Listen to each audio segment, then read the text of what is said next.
మరి సమయంలో మనము ఆలస్యం చేయకుండా వాక్యంలోకి వెళ్ళిపోతాము. అందరూ కూడా మీ బైబిల్స్ ఓపెన్ చేసినట్లయితే ఇర్మియా గ్రంథము 9వ అధ్యాయం తీసుకోండి. ఇర్మియా గ్రంథము 9వ అధ్యాయము పేజీ నెంబర్ 636 పేజీ అండి. అందరూ కూడా ఇర్మియా గ్రంథము 9వ అధ్యాయము 23వ వచనం 24వ వచనంలో మనం చూద్దాము.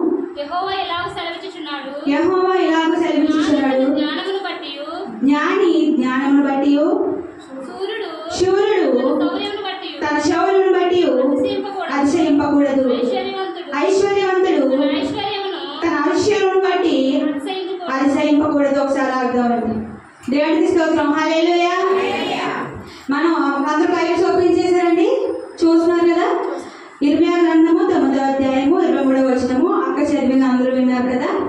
ఈరోజు మన టాపిక్ ఏంటంటే అతిశయించుట. దేనిని బట్టి మనం అతిశయిస్తున్నామో, దేని వల్ల మనం అతిశయిస్తున్నాం. ఈరోజు టాపిక్ ఏంటండి? అతిశయించుట. మరి ఇప్పుడు అక్క చదివింది మీరు అందరూ విన్నారు, మరొకసారి నేను చదువుతున్నాను. ఇలా వినండి.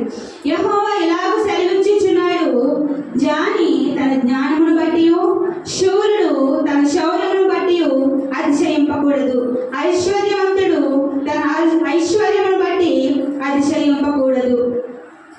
మరి ఇక్కడ అన్ని 3 మాటలు చెప్పాడండి దేవుడు. 3 పాయింట్లు ఉన్నాయి అక్కడ.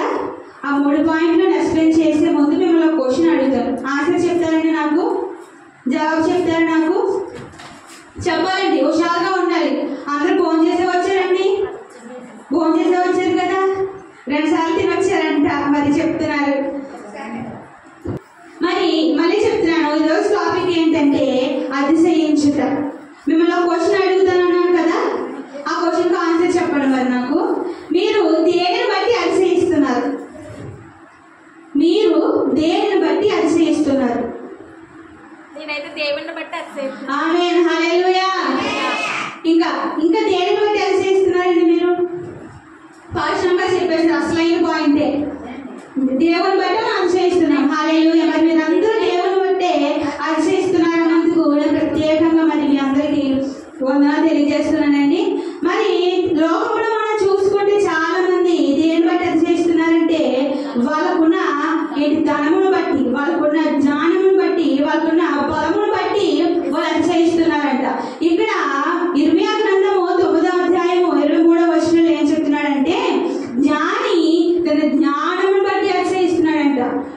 జ్ఞానం ఉన్నదండి, జ్ఞానం బట్టి నువ్వు అతిశయిస్తున్నావా ఈరోజు? ఆ జ్ఞానం ఇచ్చినాడు ఎవరండి నీకు? దేవుడే. జ్ఞాని తనకున్న జ్ఞానమును బట్టి అతిశయిస్తున్నాడంట. ఎలాగా? ఇప్పుడు నాకే తెలుసు లోకంలో ఏం జరుగుతున్నాయి, నేనే కనిపెడుతున్నాను. ఇదిగో ఇప్పుడు జ్ఞానం ఉన్నదండి, ఆ జ్ఞానం దేనికన్నా ఉపయోగపడుతుందా ఈ రోజు నాడు? లేదు. ఇప్పుడు ఉపయోగపడుతుంది దేనికంటే ఇప్పుడు కొత్త కనిపెడుతున్నారు, దానికి జ్ఞానమే మూలము కాదనట్లే. కానీ ఆ జ్ఞానం బట్టి వాడు తను హెచ్చించుకుంటున్నాడు. మనము అతిశయించే దానివల్ల మనం అతిశయిస్తున్నాం. దానివల్ల మనకి గర్వం వస్తుందంటే ఇప్పుడు జ్ఞానం బట్టి. ఇప్పుడు ఎవరస్తులు చాలా మంది ఎలా ఉన్నారంటే మన పైకి కనిపించినప్పుడు డిగ్నిఫైడ్ గా రెడీ అవ్వడం ఒక ఎత్తు అయితే, యవనస్తులు ముఖ్యంగా చాలా మంది ఏం చేస్తున్నారంటే కనుక అందమును బట్టి వాళ్ళు అతిశయిస్తున్నారు. ఉన్న అందం సరిపోదంట, ఇంకొకటి కొంచెం యాడ్ చేసుకోవాలి. ఇప్పుడు చాలా మంది ఉన్నారు ఇక్కడ నుంచి వారు చెప్తున్న వారు కూడా మరి తనకున్న అందాన్ని బట్టి అందాన్ని చూపించుకునేలా చెప్తున్నారు. కానీ దేవునికి అతిశయించి దేవుని పట్ల దేవుని విషయంలో అతిశయించేవారుగా లేరు. ఇక్కడ ఏం చెప్తున్నాడంటే జ్ఞానం బట్టి అతిశయిస్తున్నారంట. మరి భూలోకంలో చాలా మంది ఉన్నారు జ్ఞానం బట్టి అతిశయించేవారు. జ్ఞానం ఇచ్చిన వాడే నీకు దేవుడు, ఆ జ్ఞానం ఇచ్చిన వాడే నీకు దేవుడు. నువ్వు ఆ జ్ఞానం బట్టి మరి ఈ రోజు నువ్వు అతిశయిస్తున్నావా? ఆ జ్ఞానం నీకు ఎందుకు ఉపయోగపడుతుంది? ఆ జ్ఞానము నీ దేవుని విషయంలో నీకు ఉపయోగపడుతుందా? లేదు. కానీ ఇక్కడ ఏమంటున్నాడు? జ్ఞాని తన జ్ఞానమును బట్టి అతిశయిస్తున్నాడంట. కానీ ఇక్కడ ఏం చెప్తున్నాడు? మళ్ళీ ఇంకోటి ఉంది, శూరుడు తన శౌర్యమును బట్టి. శూరుడు అంటే ఎవరండి? బలవంతుడు. ఇప్పుడు చాలా మంది ఏమంటే టీవీస్ లో చూస్తాము, డబ్ల్యూడబ్ల్యూ మ్యాచెస్ కానీ లైక్ బయట ఏమైనా ఫైటింగ్ సీన్స్ కానీ చూసినప్పుడు వాళ్ళు ఏం చేస్తారు, నాకు బలం ఉంది అని చెప్పి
ఇశ్రాయేలు ప్రజలను రక్షించడానికి సంసోనుకు బలం ఇచ్చాడు. ఎవరు ఇచ్చారు? దేవుడే ఇచ్చాడు. దేవుడు అడిగాడు, నాకు బలం ఇవ్వమని అడిగినప్పుడు ఫిలిష్తీయులతో యుద్ధం చేయడానికి దేవుడు బలం ఇచ్చినప్పుడు, కానీ సంసోను ఆ బలాన్ని ఉపయోగించుకున్నాడండి? ఉపయోగించుకోలేదు. ఒక స్త్రీ మోహంలో పడిపోయాడు. ఎవరో స్త్రీ మోహంలో పడిపోయి దానికి ఆ విషయం చెప్పగానే ఆ స్త్రీ ఎవరు చెప్పేసింది? ఫిలిష్తీయులకు చెప్పేసింది. చెప్పేసినప్పుడు సంసోనుకి ఏం చేశారు? గుండు చేసేసారు. తన యొక్క బలం అంతా పోయింది. నేను బలవంతుడిని కదా, దేవుడు నాకు బలం ఇచ్చాడు కదా అని చెప్పి సంసోను అనుకున్నప్పుడు మరొక స్త్రీ మోహంలో పడిపోయినప్పుడు తన యొక్క బలం ఏమైపోయిందండి? పోయింది. ఎంతో బలం ఇచ్చాడు సంసోనుకి దేవుడు. ఆ బలాన్ని ఒక స్త్రీ మోహంలో పడిపోయి ఏం చేశాడు? మొత్తం అంతా పోగొట్టేసుకున్నాడు. తన బలమును బట్టి అతిశయించాడు సంసోను. కానీ లాస్ట్ అది ఏమైంది? ఒక స్త్రీ మోహం వల్ల పోయింది. మనం ఈ రోజు బలం బట్టి అతిశయిస్తున్నావా? అలాగే మూడోది వచ్చేసి ఐశ్వర్యమును బట్టి అతిశయింపకూడదు. మనము జ్ఞానమును బట్టి కానీ, బలమును బట్టి కానీ, ఐశ్వర్యమును బట్టి కానీ మనం అతిశయించకూడదు. ఐశ్వర్యం అంటే ఏంటంటే డబ్బు, ధనము. ఈ ధనం ఉంది కదా, నాకు నేను ఏదైనా కొనేయగలను కదా, నా దగ్గర డబ్బు ఉంది, నలుగురు నా దగ్గరకు వస్తారు, కాబట్టి పాస్టర్ గారు నా దగ్గరకు వస్తారు అని చెప్పి నువ్వు అనుకుంటున్నావా ఈ రోజు నాడు? నీ ధనము నువ్వు చనిపోయిన తర్వాత నువ్వు కూడా తీసుకెళ్తావా? తీసుకెళ్ళవు. నీ ధనము నీకు సంతోషాన్ని కొనిపెడుతుందా? కొనిపెట్టదు. దేవుని యొక్క మాటలు కొనిపెడుతుందా? కొనిపెట్టదు. నీ ధనము నీకు ఎందుకున్నదంటే ఈ భూమి మీద నువ్వు తిని బ్రతకడానికి తప్ప వేరే పర్పస్ అయితే కాదు.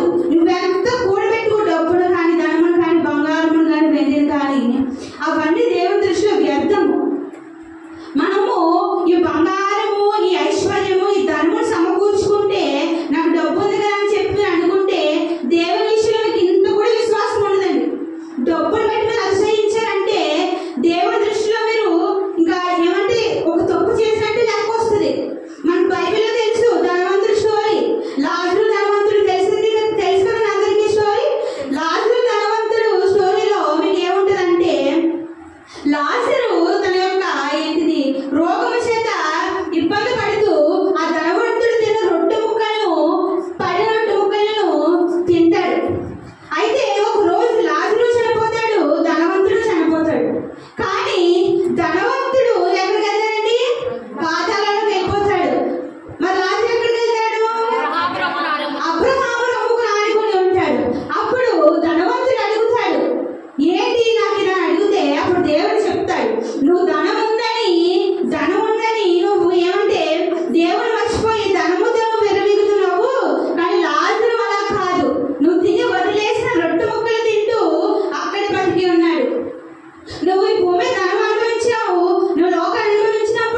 నీతి గల దానివైతే నువ్వు ఇలా మాట్లాడవు అని చెప్తారు. ఎందుకు చెప్తారండి ఆ మాట? నీతి అనేది చాలా చాలా ఇంపార్టెంట్ వర్డ్. అది ఎంతో పెద్ద మాట. అంటే నీతి అనేది తప్పు చేయలేని వారిని నువ్వు నీతి గలవాడవరా అంటారు. నువ్వు తప్పు చేసావు ఈ రోజు నాడు, నువ్వు తప్పు చేసి నువ్వు నీతి గలవాడవరా అంటే వాడు నీతి గలవాడు అవుతాడా? అప్పుడు నీకు నిత్యము నీతి గలవాడుగా చేయవాడు ఎవరంటే ఆ దేవుడే. ఆ నీతి గలవాడు మన యేసు ప్రభువే. అలాంటి దేవుని బట్టి నువ్వు ఏం చేయాలి? అతిశయించాలి. అలాగే మూడవ పాయింట్ చూసుకుంటే న్యాయము. మనం న్యాయం తెచ్చేవారు ఎవరండి? దేవుడే. మనము ఈ భూలోకంలో చూసుకుంటే లాయర్స్ ఉన్నారు, జడ్జెస్ ఉన్నారు. ఇప్పుడు ఈ కోర్టుకి వెళ్ళి ఇదిగోండి నా భార్య నన్ను కొట్టిందని తిట్టింది, నాకు విడాకులు ఇవ్వడని చెప్తే అప్పుడు ఒక జడ్జు నీకు న్యాయం తీర్చాడు, ఒక లాయర్ నీకు న్యాయం తీర్చాడు. కానీ ఇది మన లోకంలో జీవిస్తున్నాము కాబట్టి ఈ లోకానుసార న్యాయము అంతే. కానీ అసలైన న్యాయం మనకి ఎప్పుడు తీర్చుతాడంటే దేవుడు. మనము మంచిగా దేవుడి పట్ల అతిశయించినప్పుడు మనకి న్యాయం తీర్చుతాడు దేవుడు. బైబిల్లో మాట ఉంటుంది, నువ్వు తీర్పు తీర్చడానికి కాదు, తీర్పు తీర్చేవాడు ఎవరు? దేవుడే. ఆ న్యాయం తీర్చేవాడు కూడా దేవుడే. నువ్వు నీతిగా న్యాయముగా ఏంటి అలాగా కృప చూపుతున్నాడు కాబట్టి దేవుడు నీ పైన నువ్వు నీతిగా న్యాయముగా బతికి ఆయన ఎందుకు ఏం చేయాలి? అతిశయించాలి. ఎంతో మంది మనల్ని అన్యాయము తీర్పు తీర్చారు. చాలా జీవితాలు మనం చూస్తాం అలాగా. మనకు కూడా చాలా తెలుసు అలాగా.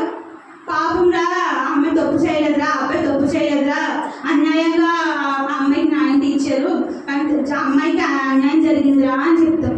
కానీ మనుషునికి రోజు నాడు అన్యాయం చేయొచ్చేమో, అన్యాయంగా తీర్పు తీర్చొచ్చేమో ఈ రోజు నీకు. నువ్వు తప్పు చేయకపోయినా నువ్వు అన్యాయం చేసావు, నువ్వు తప్పు చేసావురా, నువ్వు నీతి గలవాడిలా లేవురా అని నేను అంటున్నారా ఈ రోజు?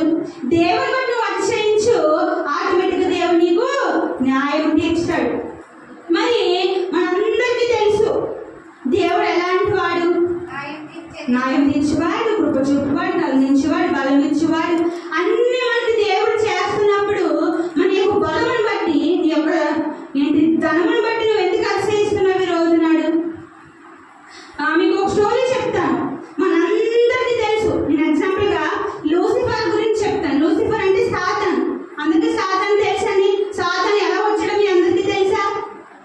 చెప్తాను వినండి. లూసిఫర్ ఒక దేవదూత దేవుడి దగ్గర. ఎక్కడండి? దేవుడి దగ్గర దేవదూత. అయితే ఆ లూసిఫర్కి ఏమైందో అంటే తన దగ్గర బలం ఉంది, జ్ఞానం ఉంది, ఐశ్వర్యం ఉంది. ఇప్పుడు దేవుడి దగ్గర నువ్వు తోతి కింద ఉన్నావంటే ఎంత డబ్బు ఉంటుందండి? పాలకుల్లో గోల్డ్ డబ్బు ఉంటుంది, గోల్డ్ బంగారం ఉంటాయి, వెండి వజ్రాల మీద మనం నడుస్తాము. అది అంత బలం, అంత ధనం ఉంటుంది అక్కడ. దేవుడి దగ్గర ఉన్నామంటే ఎంత బలం ఉంటుందండి, ఎంత శక్తి ఉంటుంది, ఎంత జ్ఞానం ఉంటుంది. అలాంటిది లూసిఫర్కి ఏమొచ్చిందంటే ఒక రోజు నాడు దేవుడిని విడిచిపెట్టేసి బయటకు వచ్చేసాడు. బయటకు వచ్చేసి తన విచ్చలవిడిగా తను తిరుగుతున్నాడు. ఎవరు? లూసిఫర్. తెలుగులో సాతాన్ అండి. మనందరికీ తెలుసు సాతాను. లూసిఫర్ ఒకప్పుడు దేవుని దూత.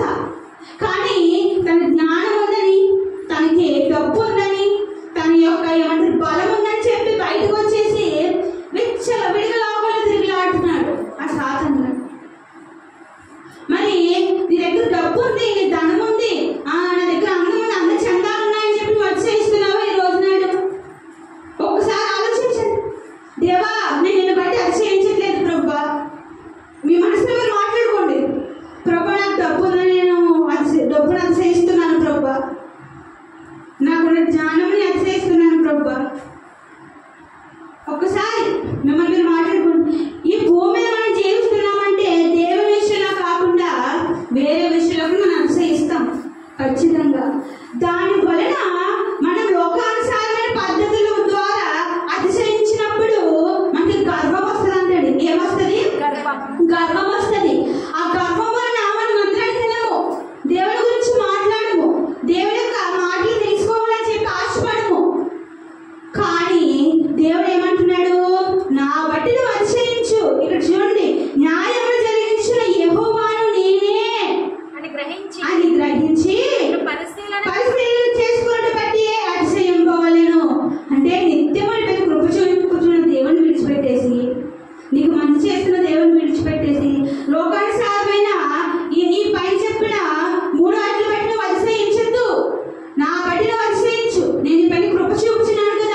కేవలము దేవుని బట్టే అతిశయించాలి, మనుషుల బట్టి కాదని మనం ఆశ్రయించేది.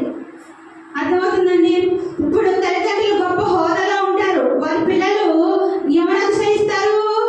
అబ్బా నా తండ్రి పలానా ఎమ్మెల్యేరా, పలానా పోలీసురా అని చెప్పి వాళ్ళు తల్లిదండ్రులు బట్టి ఆశ్రయిస్తారు. కాదు, దేవుడు చెప్తున్నాడు, నువ్వు నా బట్టే ఆశ్రయించు, నేను నీ పైన నీతి న్యాయంలో కృప చూచుచున్నా యెహోవాని కాబట్టి కేవలం నా బట్టి నువ్వు అతిశయించు అని దేవుడు మనకి ఇక్కడ చెప్తున్నాడండి. మరి ఇక్కడ మనకి ఎవరంటే సొలొమోను తెలుసు. సొలొమోను తెలుసండి మీ అందరికీ? తెలుసా? తనకి దేవుడు ఎంత జ్ఞానాన్ని ఇచ్చాడు? చాలా జ్ఞానం ఇచ్చాడు. సొలొమోను కూడా దాన్ని దేవుడిగా ఉపయోగించాడు. బయట పర్పస్గా ఉపయోగించాడండి? లేదు.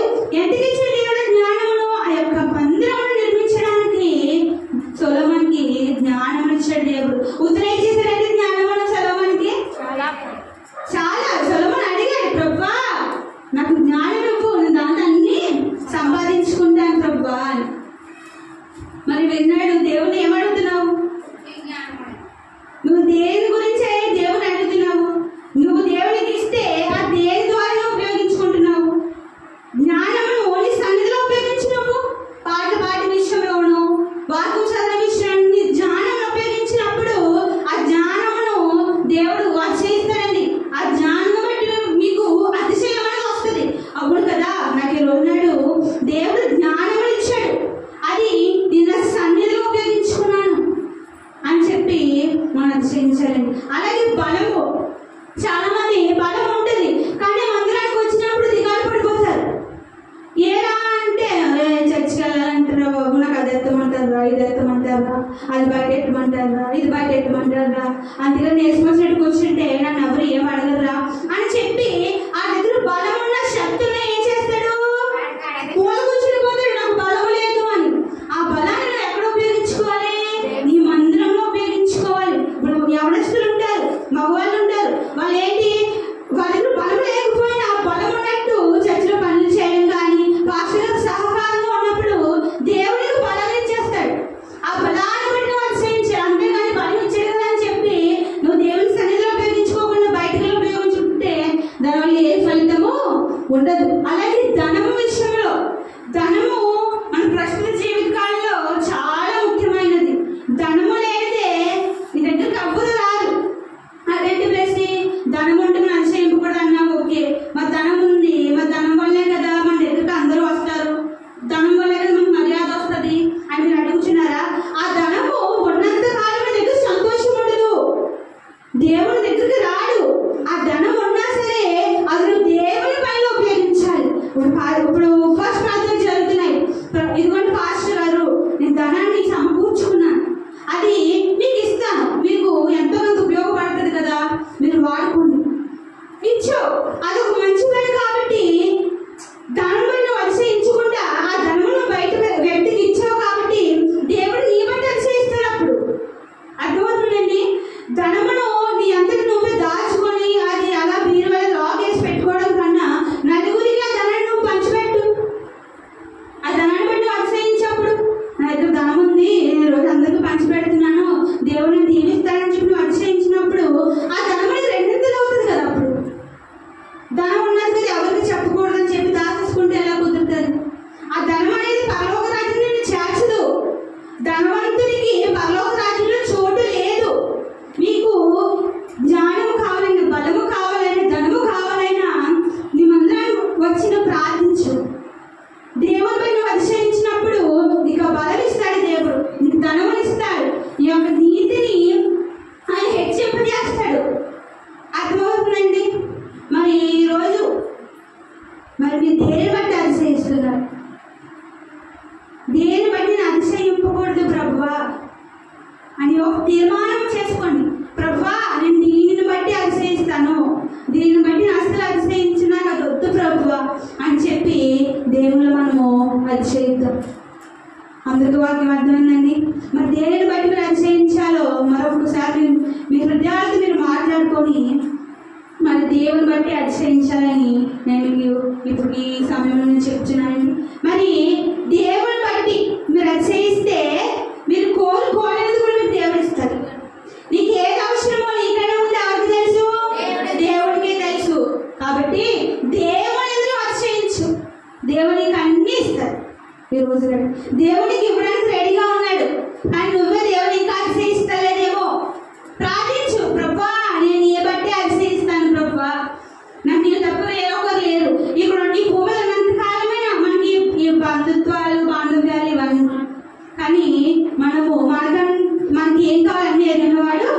దేవుడే కాబట్టి ఆ దేవుని బట్టి మనందరము అతిశయిద్దాము. మరి కొద్ది మాటలు దేవుడు దీవించును గాక.